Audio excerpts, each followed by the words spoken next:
Hello everyone, welcome back our YouTube educational channel. Friends, हम लोग Bihar board class 9 history का chapter 5 जिसका नाम है नाजीवाद, आज हम लोग इस चैप्टर को नोट्स के साथ स्टार्ट करने जा रहे हैं। इससे पहले हम लोगों ने इस सब्जेक्ट के 4 चैप्टर तक कंप्लीट कर लिया है और आज हम लोग 5वां चैप्टर स्टार्ट करने जा रहे हैं। तो चलिए बिना देरी किए हुए स्टार्ट करते हैं।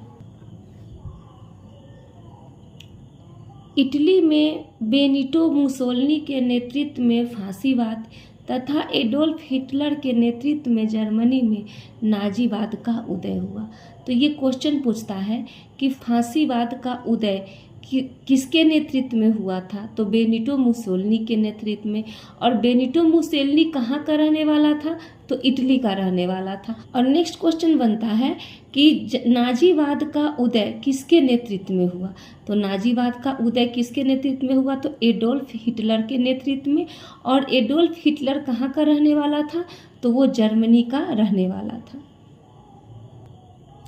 आपको याद होगा कि पिछले चैप्टर में हमने प्रथम विश्व युद्ध और द्वितीय विश्व युद्ध दोनों को कंप्लीट करवाया था। उसमें आपको याद होगा कि किस प्रकार जर्मनी पे बहुत सारे संधि थोपे जाते हैं और जर्मनी को बहुत सारे जुर्माना भरना पड़ता है, जिससे जर्मनी क्या होता है? दुखी होता है। तो यही कारण है कि यूरोप में जो 2 महायुद्ध हुए थे उसके बाद बहुत सारे राजनीतिक परिवर्तन आए थे, जिनमें सबसे ज़्यादा जो परिवर्तन आया है वो तानाशाह का आया है। और वही तानाशाही के चक्कर में इटली में बेनिटो मुसोलिनी जो कि फांसीवाद का उदय करता है और जर्मनी में एडोल्फ हिटलर जो कि नाजीवाद का उदय करता है। ठीक है। और जर्मनी के विरुद्ध जो अन्याय हुआ था उसी अन्याय का बदला लेने के लिए एडोल्फ हिटलर का उत्कर्ष होता है और एडोल्फ हिटलर के नेतृत्व में नात्सी क्रांति का उदय होता है। तो यहाँ पे लिखा गया है कि हिटलर के उत्कर्ष और उसके नेतृत्व में नात्सी क्रांति के मुख्य कारण निम्नलिखित थे। तो क्वेश्चन पूछा जाता है कि नात्सी क्रांति के क्या कारण थे? सबसे पहला कारण था गणतंत्र की स्थापना, दूसरा कारण था वर्साय की अपमानजनक संधि, तीसरा कारण था आर्थिक संकट, चौथा कारण था क्षतिपूर्ति की कठोर संधि और 5वां कारण था साम्यवाद का बढ़ता खतरा। अगर आप मेरा चैप्टर 5 देख रहे हैं और इससे पहले जो मेरा चैप्टर 4 है आपने नहीं देखा है तो पहले आप चैप्टर 4 देखिए। उसमें मैं दोनों विश्व युद्ध, प्रथम विश्व युद्ध और द्वितीय विश्व युद्ध दोनों को अच्छे से समझाने का प्रयास किया है। उसके बाद अगर आप इस चैप्टर को देखेंगे तब आपको समझ में आएगा, वरना आपको समझने में काफ़ी दिक्कत होगी, काफ़ी परेशानी होगी। तो अब हम लोग स्टार्ट करते हैं। जो कारण था नात्सी क्रांति का, तो पहला जो कारण है गणतंत्र की स्थापना। तो गणतंत्र की स्थापना के दौरान यहाँ पे सबसे पहला नाम आता है कैसर विलियम द्वितीय। तो आखिर कैसर विलियम द्वितीय था कौन? तो 10 नवंबर 1918 ईस्वी को हॉलैंड भाग गया। पूछा जाता है कि कैसर विलियम द्वितीय हॉलैंड कब भाग गया? तो 10 नवंबर 1918 को। आखिर क्या कारण था कि कैसर विलियम द्वितीय हॉलैंड भाग गया जर्मनी को छोड़ के? क्योंकि प्रथम विश्व युद्ध 1914 से 1918 के बीच हुआ था और प्रथम विश्व युद्ध में जर्मनी पराजय हुआ था और जर्मनी की पराजय से उत्पन्न अनियंत्रित स्थिति को संभालने में ये असमर्थ था। कौन असमर्थ था? तो कैसर विलियम द्वितीय। जितना भी उस पर संधि थोपी गई थी उस संधि को संभालने में वो असमर्थ था। यही कारण था कि 10 नवंबर 1918 को ये हॉलैंड भाग गया। जर्मनी से कहाँ चला गया? हॉलैंड भाग गया। फिर क्या होता है? तो फिर समाजवादी प्रजातांत्रिक दल ने सत्ता अपने हाथ में लेकर एक तंत्र के स्थान पर जर्मनी में गणतंत्र की स्थापना की और अपने नेता फ्रेडरिक एबर्ट को चांसलर बनाया।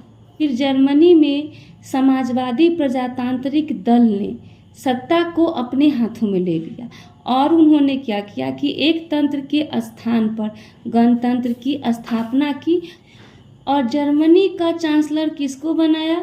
तो जर्मनी का चांसलर जो है फ्रेडरिक एबर्ट को बनाया। नेक्स्ट टॉपिक है वाइमर गणतंत्र या वाइमर संविधान। वाइमर गणतंत्र या वाइमर संविधान क्या था? तो 11 नवंबर 1918 ईस्वी को नई सरकार ने युद्ध विराम संधि पर हस्ताक्षर कर दिया। तो ये नई सरकार कौन थी? तो ये जो नई सरकार थी वो थे फ्रेडरिक एबर्ट, जिसको चांसलर बनाया गया था जर्मनी का। उन्होंने ही 11 नवंबर 1918 को युद्ध विराम संधि पर हस्ताक्षर कर दिया। कौन से युद्ध विराम संधि पर? तो जो प्रथम विश्व युद्ध हो रहा था उस विराम संधि पर हस्ताक्षर कर दिया। और फिर संविधान सभा का चुनाव हुआ। कहाँ संविधान सभा का चुनाव हुआ? तो जर्मनी में। और फिर जर्मनी में संविधान सभा की प्रथम बैठक कब हुई थी? तो 5 फरवरी 1919 ईस्वी को। तो एग्जाम में पूछा जाता है कि जर्मनी में संविधान सभा की प्रथम बैठक कब हुई थी? तो 5 फरवरी 1919 को। और ये जो 5 फरवरी 1919 को जो बैठक हुई थी वो कहाँ हुई थी? तो वाइमर नामक स्थान पर। और यही वाइमर नामक स्थान पर इस बैठक हुई थी, यही कारण है कि इस संविधान को वाइमर गणतंत्र के नाम से भी जाना जाता है। ठीक है, तो ये जो 3 पॉइंट है, 3 पॉइंट आपको ध्यान में रखने होंगे। इसके बाद में यह संविधान 10 अगस्त 1919 को लागू हुआ। तो ये भी पूछा जाता है कि जो संविधान है जर्मनी में, जो संविधान कब लागू हुआ? तो 10 अगस्त 1919 ईस्वी को। दूसरा जो कारण था नात्सी क्रांति का कारण था दूसरा वर्साय की अपमानजनक संधि। और ये वर्साय की अपमानजनक संधि शायद आपको इसमें के जितने भी पॉइंट होंगे ये सारे आपको चैप्टर 4 में दिए गए हैं और ये चैप्टर 5 में भी दिया गया, इसीलिए मैं यहाँ पे लिख दी हूँ। तो प्रथम विश्व युद्ध के बाद 28 जून 1919 ईस्वी में जर्मनी की नई गणतंत्र को अपमानजनक वर्साय संधि पर हस्ताक्षर करने के लिए मजबूर किया गया।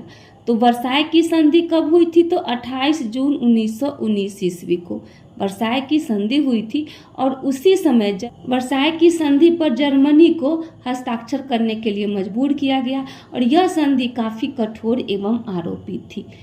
ये संधि क्या थी? तो जर्मनी का अंग भंग कर दिया गया। पहला नंबर क्या किया गया? तो जर्मनी का जो अंग था उस अंग को भंग कर दिया गया।